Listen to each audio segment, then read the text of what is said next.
ایک طرف تو بنی اسرائیل کی یہ نافرمانی اور ایک طرف نبی کریم صلی اللہ علیہ وآلہ وسلم کے صحابہ کرام کی شان۔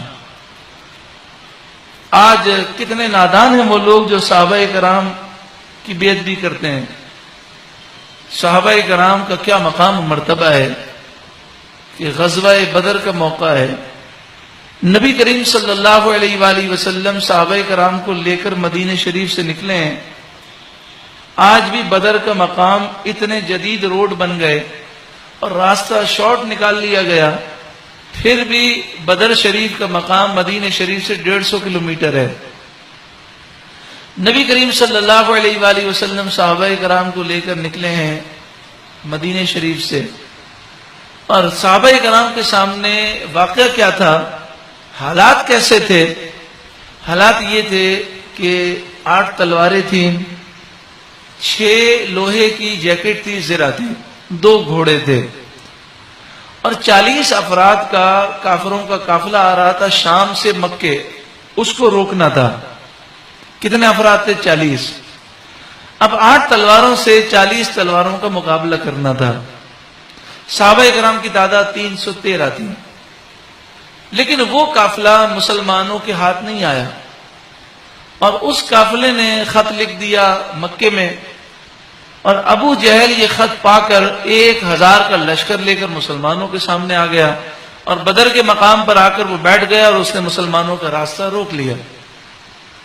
اب آپ سوچیں کہ صحابہ نکلے ہیں 8 تلواریں لے کر 40 افراد کا مقابلہ کرنے کے لیے۔ اب تلواریں وہی 8 ہیں، 6 زرہ ہیں، 2 گھوڑے ہیں، لیکن اب 40 تلواریں نہیں، اب 1000 تلواریں ہیں، 1000 کا لشکر ہے۔ ایسے موقع پر نبی کریم صلی اللہ علیہ وآلہ وسلم فرماتے ہیں میں تو جاؤں گا جنگ کے لیے، کوئی بھی میرے ساتھ نہ چلے پھر بھی میں اکیلا جاؤں گا۔ اب تم بتاؤ تم میں سے کون میرے ساتھ چلنے کے لیے تیار ہے، تمہاری کیا رائے ہے؟ تو صحابہ نے کیا جواب دیا؟ حضرت سعد بن معاذ رضی اللہ تعالیٰ عنہ کھڑے ہوئے، عرض کی یا رسول اللہ صلی اللہ علیہ وسلم ہم بنی اسرائیل نہیں ہیں، جو موسیٰ علیہ السلام کے ساتھیوں نے جواب دیا ہم وہ جواب نہیں دیں گے، کہ انہوں نے تو کہا فَاذْهَبْ أَنْتَ وَرَبُّكَ فَقَاتِلَا إِنَّا هَاهُنَا قَاعِدُونَ، اے موسیٰ آپ جاؤ، آپ کا رب جائے اور دونوں مل کر جنگ لڑو، ہم تو یہاں بیٹھے ہیں، ہم یہ نہیں کہیں گے، بلکہ یا رسول اللہ ہم آپ کے قدموں پر اپنی گردنیں نچھاور کریں گے۔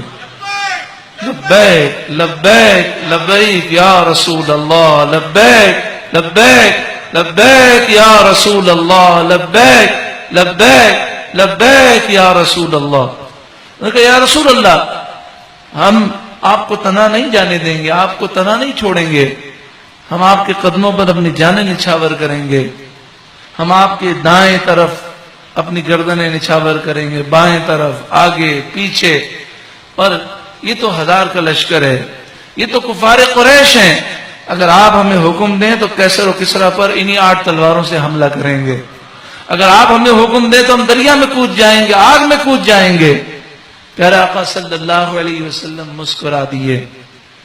جو کوئی ایسا عمل کرے جس سے رسول اللہ خوش ہو جائے، اللہ اس پر کتنا کرم فرماتا ہے کہ سعد بن معاذ جب شہید ہو گئے، نبی کریم صلی اللہ علیہ وآلہ وسلم جنت البقیع میں تدفین سے فارغ ہوئے، واپس پلٹے تو سعد کی ماں رو رہی تھیں، تو پیارے آقا صلی اللہ علیہ وسلم نے فرمایا اے سعد کی ماں نہ رو، جب سے دنیا بنی ہے یہ پہلا موقع ہے سعد کے لیے کہ جب سعد کی روح اللہ کے دربار میں پہنچی تو اللہ اسے دیکھ کر مسکرا رہا تھا اور یہ اللہ کو دیکھ کر مسکرا رہے تھے۔